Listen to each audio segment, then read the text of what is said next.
Episode opening സീനിൽ ഇപ്പോൾ വലിയ എയർക്രാഫ്റ്റ് കാണിക്കും. അതിൻ്റെ അടുത്തേക്ക് ഇപ്പോൾ ഒരാൾ കടന്നു വരികയാണ്. അത് മറ്റാരുമല്ല സാക്ഷാൽ ബോറോ. അവനാണെങ്കിൽ ഇപ്പോൾ എയർക്രാഫ്റ്റ് ചെക്ക് ചെയ്യാൻ അതിൻ്റെ അടുത്തേക്ക് വരും. ആ എയർക്രാഫ്റ്റ് ആണെങ്കിൽ ഓൾമോസ്റ്റ് മുഴുവനായിട്ടും തകർന്ന് കിടക്കുകയാണ്. അവൻ അതിൻ്റെ എഞ്ചിൻ സൈഡിലേക്ക് വന്ന് ഡാഷ്ബോർഡൊക്കെ വലിച്ച് തുറക്കുകയാണ്. അതിൻ്റെ ഉള്ളിലൂടെ ആരൊക്കെയോ കടന്നു പോയിട്ടുണ്ടെന്ന് അവന് മനസ്സിലാവും. പക്ഷേ അവൻ അന്വേഷിച്ചു വന്ന സാധനം അത് അതിൻ്റെ അകത്ത് തന്നെ ഉണ്ടാവും. ഇതെനിക്ക് കിട്ടി, ഇതാണ് എനിക്ക് ആവശ്യമെന്ന് പറഞ്ഞ് അവൻ അതൊരു കിഴിക്കകത്തിട്ട് പുറത്തേക്ക് പോവാണ്. കട്ട് ചെയ്ത മറ്റൊരു ഭാഗത്ത് സാസുക.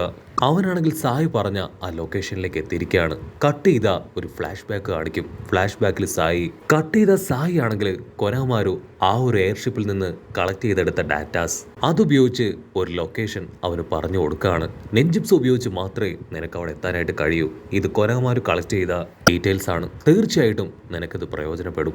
വളരെയധികം കെയർഫുൾ ആയിരിക്കണം. ഒരുപക്ഷെ ഇതൊരു ട്രാപ്പ് ആവാനും ചാൻസ് വളരെ കൂടുതലാണെന്ന് പറയും. അപ്പോൾ അവിടുന്ന് അങ്ങനെ ബ്ലാക്ക് ഔട്ട് ചെയ്ത് പ്രസന്റിൽ സാസുവയെ കാണിക്കുകയാണ്. അവനാണെങ്കിൽ ആ ലൊക്കേഷനിലേക്ക് എത്തിക്കഴിഞ്ഞു. അവന്റെ തൊട്ടു മുൻപിൽ സാസുവയ്ക്ക് പരിചയമുള്ള ഒരു സിമ്പൽ അവൻ കാണും. അവൻ അതിൽ പതിയൊന്ന് ടച്ച് ചെയ്യും. അടുത്ത നിമിഷം അത് പിങ്ക് കളറായിട്ട് മാറും. സാസുകയുടെ തൊട്ടു പുറകിലായിട്ട് സാക്ഷാൽ കെൻസുകി ആളങ്ങനെ വന്ന് നിൽക്കുകയാണ്. കെൻസുകയാണെങ്കിൽ പതിയെ ടേൺ ചെയ്ത് നോക്കും. അവന് ആളെ കാണുമ്പോൾ തന്നെ മനസ്സിലാവും അതൊരു ട്രാപ്പാണെന്ന്. കാരണം കിൻസുകെ ഓൾറെഡി മരിച്ചതാണ്. ആണെങ്കിൽ ആളുടെ കയ്യിലുള്ള വെപ്പനുമായിട്ട് അവനെ അറ്റാക്ക് ചെയ്യാൻ ചാടി വീഴും. പക്ഷേ പതിയെ അവൻ ഇൻവിസിബിൾ ആവുകയാണ്. സാസുവയ്ക്കാണെങ്കിൽ എന്താ നടക്കണമെന്ന് മനസ്സിലാവില്ല. പക്ഷേ അതൊരു ഇല്യൂഷൻ ആണെന്ന് അവൻ തിരിച്ചറിയും. കട്ട് ചെയ്ത ആ ബോറോ ആണെങ്കിൽ തിരികെ അവന്റെ ക്യാസ്റ്റിന് അടുത്തേക്ക് വരും. അവന്റെ അസിസ്റ്റന്റ് പെണ്ണ് ഇപ്പൊ അവന് മാറാൻ ഡ്രസ്സൊക്കെ കൊടുത്ത് ആളോട് പറയും, ഒരുപാട് സമയമായി അങ്ങയ്ക്ക് വേണ്ടി കാത്തിരിക്കുകയായിരുന്നു. അങ്ങയുടെ അസിസ്റ്റൻസ് അവരെല്ലാവരും അങ്ങയുടെ പേര് വിളിച്ച് പ്രയർ ചെയ്യാണ്. ഇത് കേട്ട് ബോറോ ആണെങ്കിൽ വെള്ള ഡ്രസ്സൊക്കെ ധരിച്ച് ഇപ്പൊ അവർക്കിടയിലേക്ക് വരും. നിങ്ങളെ എല്ലാവരെയും ഞാൻ മറ്റൊരു വേൾഡിലേക്ക് കൊണ്ടുപോകാൻ പോവാണ്. നിങ്ങളുടെ സോളുകളെ ഇൻഫിനിറ്റി സൊക്കിനോമിലേക്ക് പോയി എല്ലാവരെയും ഈക്വലാക്കി മാറ്റും. അവിടെ പാവപ്പെട്ടവരില്ല, പണക്കാരില്ല, ആരുമില്ല, എല്ലാവരും ഈക്വൽ മാത്രമാണ്. അവിടെ നിങ്ങൾക്ക് നഷ്ടപ്പെട്ടതെല്ലാം ലഭിക്കും എന്നൊക്കെ പറഞ്ഞ് അവനാണെങ്കിൽ കാര്യമായിട്ട് എന്തൊക്കെയോ ചെയ്യാൻ തുടങ്ങും. അടുത്ത നിമിഷം 4 കുട്ടികൾ ഇപ്പൊ അവിടേക്ക് കടന്നു വരികയാണ്. ആ കുട്ടികളാണെങ്കിൽ ആകെ പേടിച്ച് നിൽക്കുകയാണ്. അതിന് ബോറോ അവൻ ആ കുട്ടികളുടെ അടുത്തേക്ക് എന്ന് പറയും, നിങ്ങളും ഇപ്പൊ ഞങ്ങളുടെ ഒരാളാണ്. നിങ്ങൾക്ക് ആരുമില്ല എന്നോർത്ത് വിഷമിക്കേണ്ട ആവശ്യമില്ല. നിങ്ങൾക്ക് ഞങ്ങളെല്ലാവരും ഉണ്ട്. നിങ്ങളുടെ വേദനയെല്ലാം തന്നെ ഇവിടെ വെച്ച് ഞാൻ കഴുകിക്കളയാൻ പോവുകയാണ്. എല്ലാവരെയും ഞാൻ സ്വർഗത്തിലേക്ക് കൊണ്ടുപോകും. പിന്നെ അതിലുണ്ടായിരുന്ന ഒരു പെൺകുട്ടി അവൾ ആഞ്ഞു തുമ്മുകയാണ്. അതിനുശേഷം അവൾ ബോറോട് പറയും, ഐ എം സോറി, ഞങ്ങളുടെ കയ്യിൽ നിങ്ങൾക്ക് തരാൻ പണമൊന്നുമില്ല. അത് കേട്ട് ബോറോ ചിരിക്കും. എനിക്ക് നിങ്ങളുടെ പണം ആവശ്യമില്ല. നിങ്ങളുടെ സ്നേഹവും സപ്പോർട്ടും മാത്രമാണ് വേണ്ടത്. നിങ്ങളുടെ ഈ കഷ്ടപ്പാടിൽ നിന്ന് കരകയറ്റാനാണ് ഞാൻ നിങ്ങളുടെ അടുത്തേക്ക് വന്നത്. ഞാനൊന്നും നിങ്ങളിൽ നിന്ന് പ്രതീക്ഷിക്കുന്നില്ല. എനിക്ക് ആവശ്യം നിങ്ങളുടെ സോള് മാത്രമാണ്. അത് ലഭിച്ചാൽ നിങ്ങളെല്ലാവരെയും ഞാൻ ഇൻഫിനിറ്റി സുക്കിനോമിലേക്ക് കൊണ്ടുപോകും. അത് പുതിയൊരു ലോകമാണ്, സ്വർഗ കവാടമാണ്. തീർച്ചയായിട്ടും അവിടെ നിങ്ങൾക്ക് സുഖവും സന്തോഷവും മാത്രമായിരിക്കും. വർഷങ്ങൾക്ക് മുൻപ് ഞങ്ങളുടെ ഗ്രേറ്റ് ലോർഡ് കാഗുയ അവള് ഇൻഫിനിറ്റി സുക്കിനോമി ഉപയോഗിച്ച് ഡൈമണ്ട് ട്രീ അത് ക്രിയേറ്റ് ചെയ്തു. പക്ഷേ 5 ഗ്രാമത്തിലുള്ള ഹൊക്കാഗമാരും അവരുടെ അസിസ്റ്റൻസും സോൾജിയേഴ്സും എല്ലാവരും ചേർന്ന് ആ ഡയമണ്ട് ട്രീ നശിപ്പിച്ച് കാഗുയയെ കൊന്നുകളഞ്ഞു. സമാധാനവും ശാന്തിയും അതെന്നേക്കുമായിട്ട് നശിപ്പിച്ച് കളഞ്ഞു. ഒത്സുസുക്കി നശിച്ചു എന്നാണ് എല്ലാവരും കരുതിയത്. പക്ഷെ ഇപ്പോഴും ഒത്സുസുക്കി ജീവിക്കുന്നുണ്ട്. അവരിലൂടെ ഇൻഫിനിറ്റി സുക്കിനോമി അത് വീണ്ടും ഞാൻ ക്രിയേറ്റ് ചെയ്യും. നിങ്ങളെല്ലാവരെയും സമാധാനത്തിന്റെ പാതയിലേക്ക് കൊണ്ടുപോകും. ഉടനെ ആ പെൺകുട്ടിയാണെങ്കിൽ നീ പറയുന്ന സത്യമാണോ ചോദിക്കും. അതിനവൻ പറയും, അതെ, അവരെല്ലാവരെയും ഞാൻ കണ്ടു കഴിഞ്ഞു. കട്ട് ചെയ്ത ഇവിടെ വീണ്ടും ആ ഒരു സിമ്പിള് പിങ്ക് കളറാവുകയാണ്. ഇത്തവണ ഒത്സുസുജി അവളായിരിക്കും അവന്റെ മുൻപിൽ വരിക. ആണെങ്കിൽ ഇപ്പൊ സാസുകയെ അറ്റാക്ക് ചെയ്യാനായിട്ട് വന്ന് അടുത്ത നിമിഷം ഇൻവിസിബിൾ ആവുകയാണ്. സാസുവയ്ക്ക് ഏകദേശം നടക്കുന്ന കാര്യങ്ങൾ പിടികിട്ടും. അവൻ വീണ്ടും ആ ഒരു സിമ്പലിൽ പോയി ടച്ച് ചെയ്യും. അടുത്തതായിട്ട് വരിക സാക്ഷാൽ കാഗുയ. സാസുവയ്ക്കാണെങ്കിൽ ഭയങ്കര കൺഫ്യൂഷൻ. കാരണം എല്ലാ ഒത്സുസുജിയും അവിടേക്ക് എത്തിയിരിക്കുകയാണ്. ഇവരെങ്ങനെ നമ്മുടെ വേർഡിലേക്ക് വന്നു? ഇവിടെ ശരിക്കും എന്താ സംഭവിക്കണേ? അതിനുശേഷം സാസുകയാണെങ്കിൽ അടുത്ത സിമ്പലിൽ ടച്ച് ചെയ്യും. അപ്പോൾ വേറൊരു ഒത്സുസുജി ക്ലാനിലെ ഒരാൾ അവിടേക്ക് വരും. സാസുകയാണെങ്കിൽ ടെൻഷനായി അവന്റെ അടുത്തേക്ക് പോകും. അതേസമയം ഇവിടെ ബോറ അവനാണെങ്കിൽ അവന്റെ അസിസ്റ്റന്റിന്റെ അടുത്തേക്ക് വരികയാണ്. ബോറോ ആണെങ്കിൽ ഇപ്പൊ കുട്ടികൾക്ക് അവന്റെ അസിസ്റ്റന്റിനെ ചൂണ്ടിക്കാണിച്ചു കൊടുക്കും. ഇവൾ എന്റെ അസിസ്റ്റന്റ് ആണ്. 10 വർഷമായി ഇവൾ എന്റെ നല്ലൊരു ദാസിയായി എന്നോടൊപ്പം ഉണ്ട്.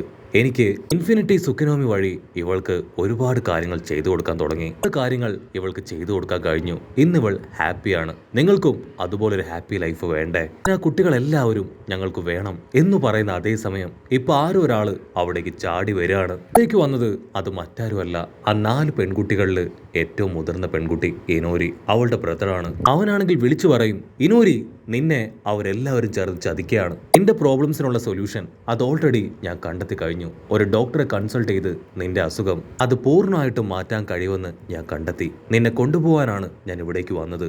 അവൻ നിന്നെ ചതിക്കും. ഓരോ ആണെങ്കിൽ അവനെ പരിഹസിച്ചിരിക്കും.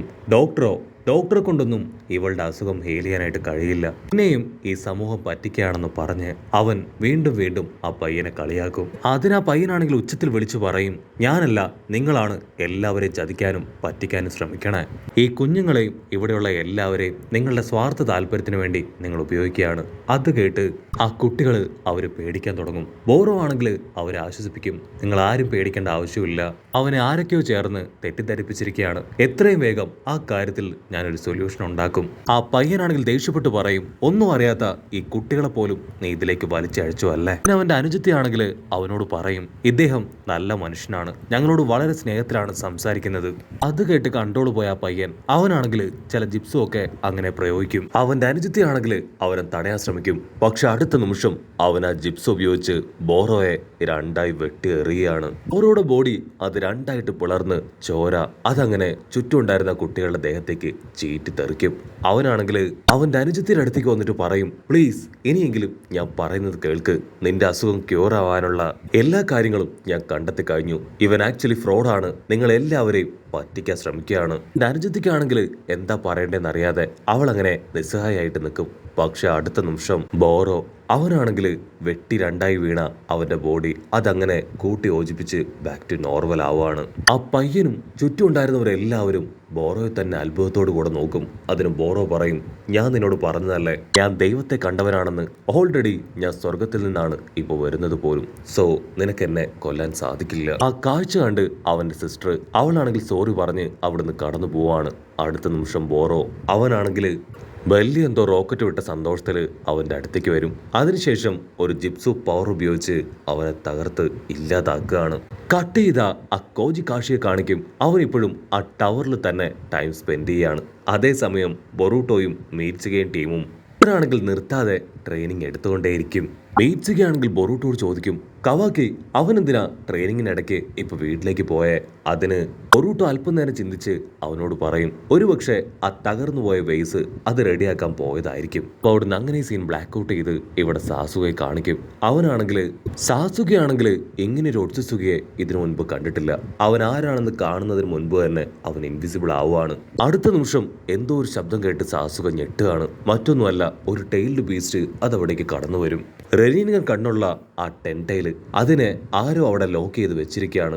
അതേസമയം ആരോ അവിടേക്ക് ടെലിപ്പോർട്ട് ചെയ്ത് വരുന്നതായിട്ട് സോയ്ക്ക് പിടികിട്ടും. അവൻ ഞൊട്ടിയിടയിൽ അവിടുന്ന് ഇൻവിസിബിൾ ആവും. അവിടേക്ക് വന്നത് മറ്റാരും അല്ല, സാക്ഷാൽ ജീഗൺ ആണെങ്കിൽ സ്ട്രെയിറ്റ് ആയിട്ട് ആ ടെൻടൈലിന്റെ അടുത്തേക്ക് വരും. അതിനുശേഷം അതിന്റെ ബോഡിയിൽ നിന്ന് പവർ അത് അബ്സോർബ് ചെയ്തെടുക്കുകയാണ്.